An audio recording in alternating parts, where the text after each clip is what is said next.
작년 70대가 운전하던 택시가 5층 높이 마트에서 벽을 뚫고 추락한 사건 기억하시죠? 택시는 20여 미터 아래로 추락하면서 행인과 운전자 7명이 이 사고로 다쳐 당시 충격을 주었는데요. 사고 원인은 현재 조사 중이기 때문에 단순히 고령 운전을 직접적인 원인이라 단정할 수는 없습니다. 하지만 최근 고령 운전자 관련 사고 발생이 많아지고 인명피해로도 연결되면서 고령 운전에 대한 우려가 커지고 있습니다.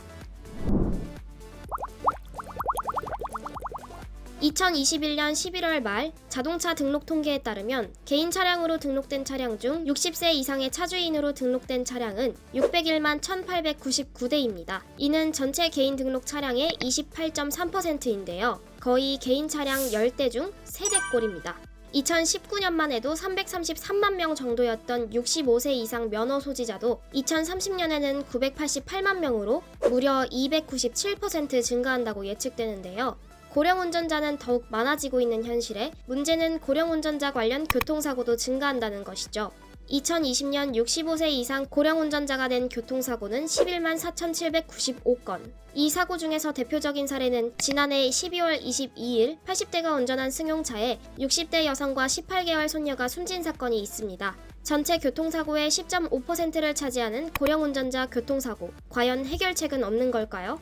정부에서는 고령 운전자의 교통사고를 감소시키기 위해 조건부 운전면허 도입, 운전면허 반납 인센티브 제도 등을 이미 시행하거나 준비하고 있는데요.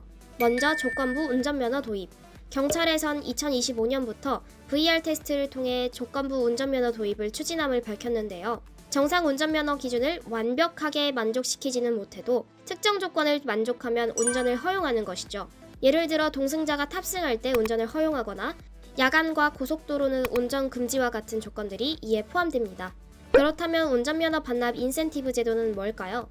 만약 운전면허를 자진 반납한다면 인센티브를 주는 것이죠. 인센티브는 10만원으로 보통 책정되고 있는데요. 사례를 보자면 서울시, 울산광역시는 10만원 충전 교통카드, 속초시에서는 현금 10만원, 경기 고양시는 지역화폐 10만원을 지급했습니다. 하지만 이것도 점점 시들해져 가고 있습니다. 이 두 가지 방법 모두 고령 운전자의 운전을 제한하는 것인데요. 특히 운전면허 반납에 대해서는 통행 자유를 침해하는 것이라며 비판하는 의견도 존재합니다. 그렇기에 일각에서는 현재 시행하는 75세 이상 고령 운전자를 대상으로 하는 운전면허 정기 적성 검사를 수시로 하는 방향으로 확대하자는 의견도 있습니다. 고령 운전자를 위한 정부의 노력은 계속되고 있지만 점점 늘어나는 고령 운전자와 고령 운전자 관련 사고에 실효성이 있는 대책인지 의문이 드는데요. 여러분이 생각하는 고령 운전자 교통사고 증가를 막기 위한 해결책은 무엇인가요?